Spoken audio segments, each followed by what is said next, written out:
So I'm all settled in here, and there are two doe immediately right under me. Probably about 15 minutes after I got settled in and got my camera all together. I'm looking to my right now because there are actually two other doe that's basically making their way to the corn, but the the lead doe is hanging up for some reason. My scent is perfect. The wind is blowing the opposite direction, so she's kind of hanging back. So I kind of switched my concentration from them to the deer that were right under me.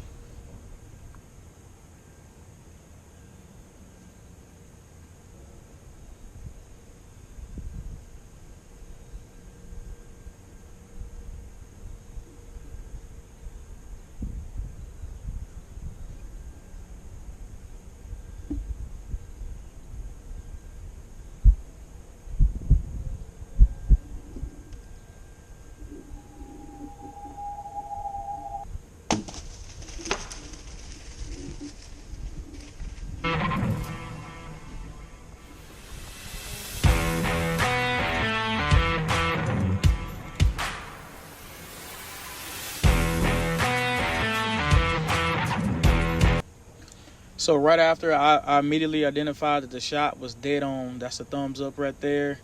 The deer ran about, I would say, 45, 50 yards, piled up. I saw her go down right there. She crashed. It's a pretty good feeling right here knowing that you made a good shot. So now I'm loading another arrow just in case something else comes up. Maybe I'll have another shot.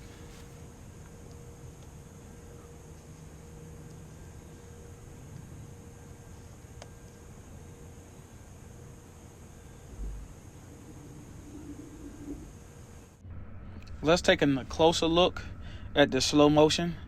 You can see me really take my time, cant my head, cant that bow, and pick a spot.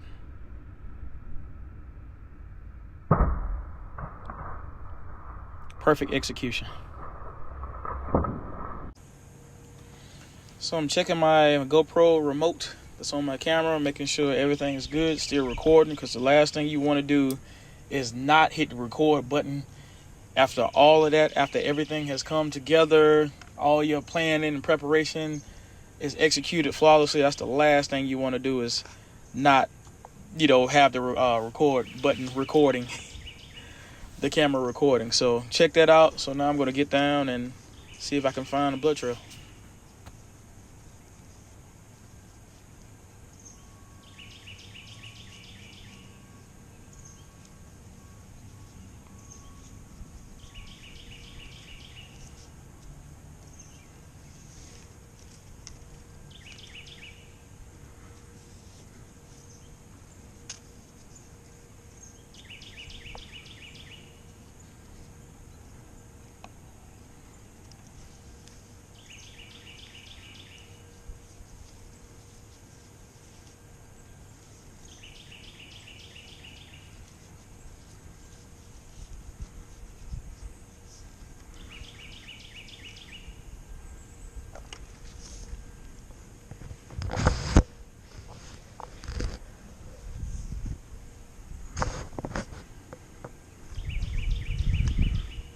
One last check with my remote from my phone. Good to go.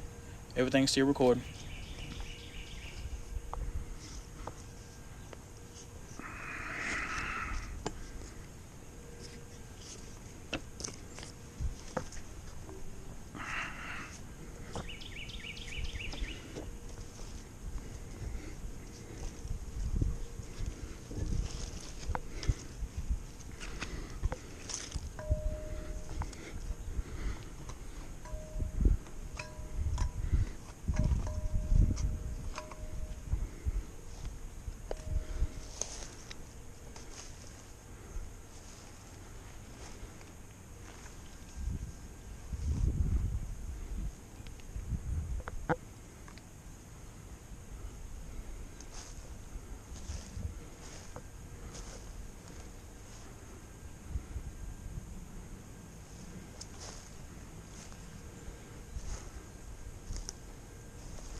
So when I got down, I immediately did not find blood initially. So I had to walk a few paces and was able to pick up blood pretty good. She was bleeding actually pretty good. I'm very pleased with the broadhead. I think it's where I found my arrow. The arrow looked pretty good, and the blood trail up into the arrow looked pretty promising. So when I inspected my arrow right here, I knew it was a good shot.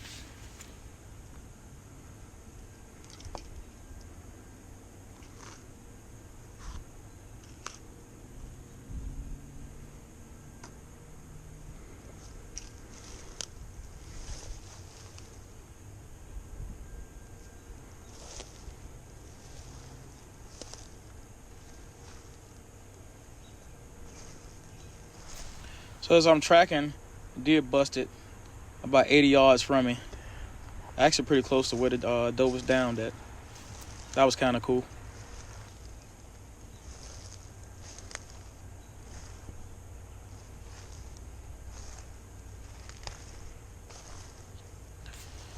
So I'm finding pretty good blood right here at this point. I did see her go down, but I always like to try to follow the blood trail to the deer. She did it something a little differently. She went down to the creek and actually made it right. So this is what I'm trying to figure out here. But I hated that the GoPro didn't pick up all of the blood, but she's bleeding pretty good right here. I'm really pleased with the magnet stingers. Did a really good job.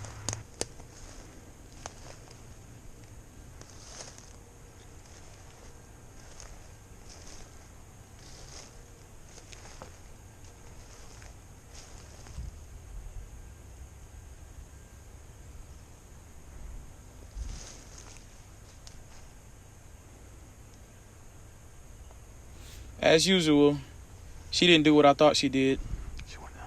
She actually went around, so I saw her there laying bellied up there, so I was able to maneuver around all this stuff to get to her.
Came out right there.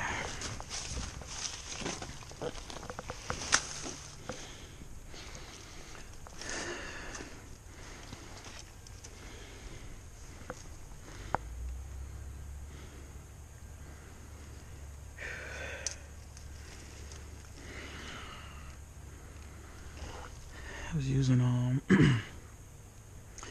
these Magnus. If you anybody in the bow hunting world, you know these broadheads deliver. This deer actually died within sight. So that's pretty good when you hit them. When you hit them good like that, they usually don't go far. But I'm gonna get her drug up here, and I'll come back to it.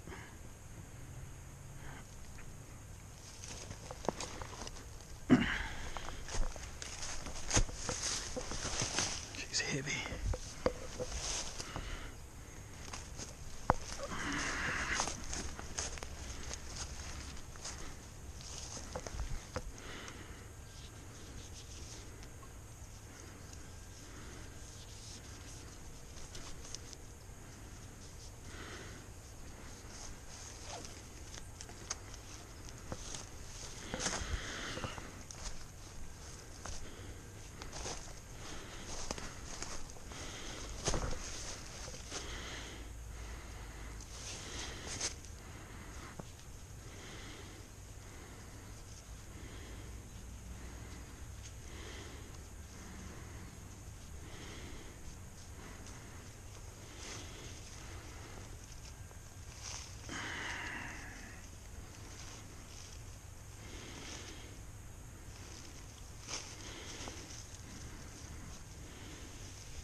first. I'll leave it there.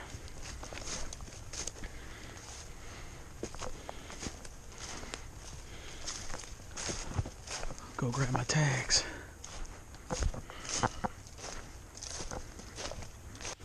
So I'm back with my tags now. I don't know, wherever state you in, you make sure you read the rules and regulations for a down deer. I know here in South Carolina, you cannot move that deer from that spot until it's properly tagged. So that was my main goal right now, is to get this deer tagged legally and get it out of here and straight to the processor.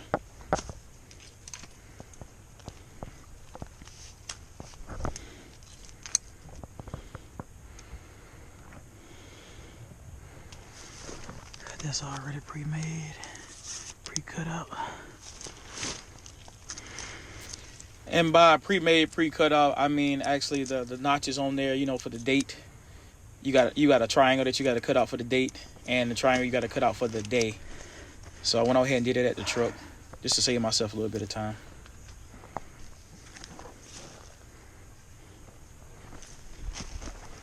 This is a legal deer.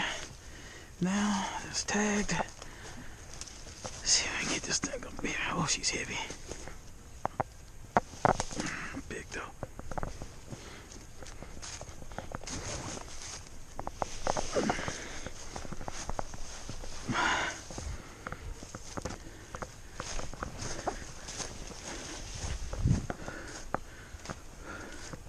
Lots of heavy breathing. If you ever drug a deer before, you know exactly what I'm going through right now. Good thing we ain't got far to drag her. Cause man, she's big.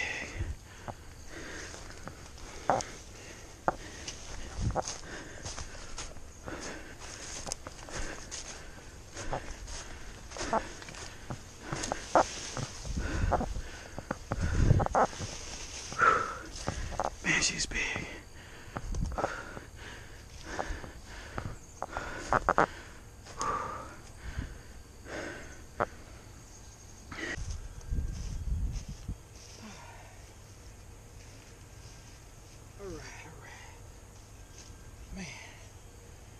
Man, it's been a rough couple of days. I hunted out of the pig yesterday, and I shot a 8-pointer, and I did not get him. I think I hit the shoulder blade. Got a little minimum penetration. I think that deer's gonna make it. But this deer came. Actually, it was 4 deer. It was a doe that looks like it had a broken leg. It had healed. She came. Well, she was like maybe 80 yards away with her yelling, and her fawn buck came first, right under my stand, and she followed it, and they ate there for a little bit, and I was able to get a good shot on her.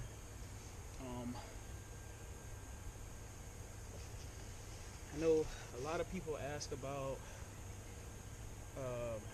what is it like to hunt with a recurve, and for me personally, I've hunted with a compound bow for like 17, 18 years strictly, and I just switched up last year.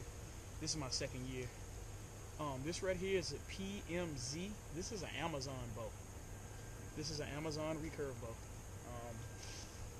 Looks like I'm gonna have to get wet. Yeah, this is an Amazon bow. There's nothing fancy about it. It's at 50 pounds, at 56 inches limb to limb, something like that. I twisted the strings a lot, so I'm probably pulling back like 51 or 52 pounds. Nothing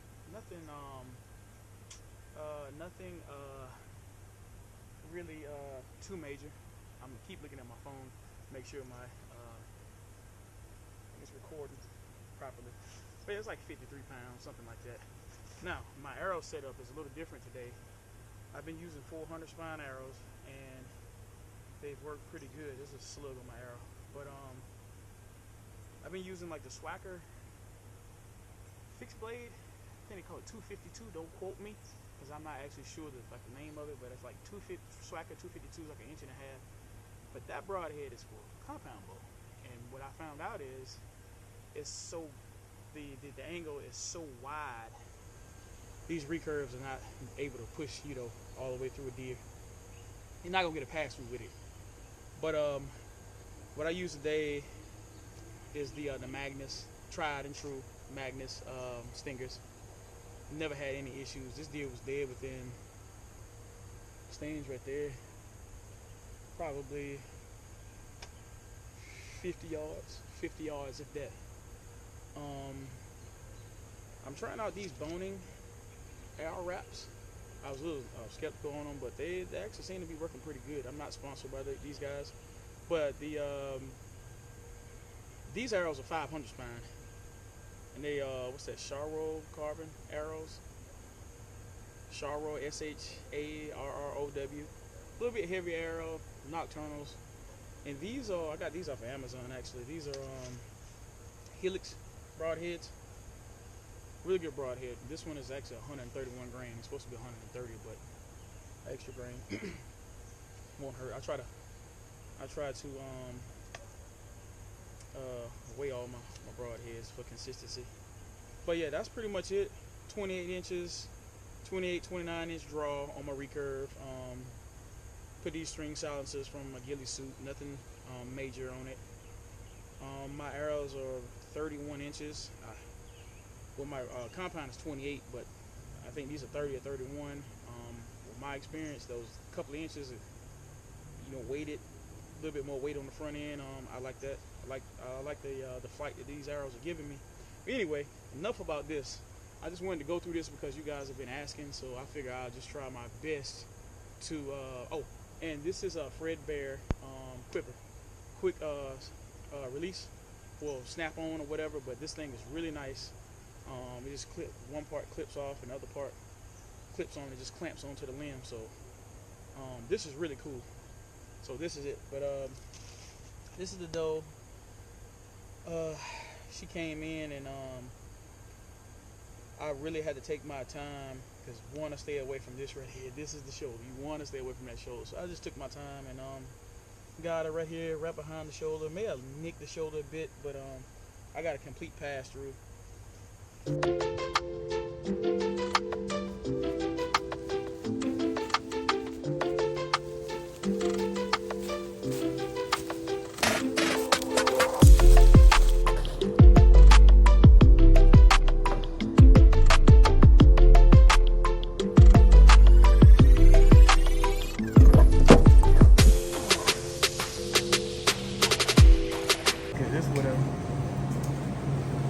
Go another. Hopefully this is a sign that they're gonna start rolling in.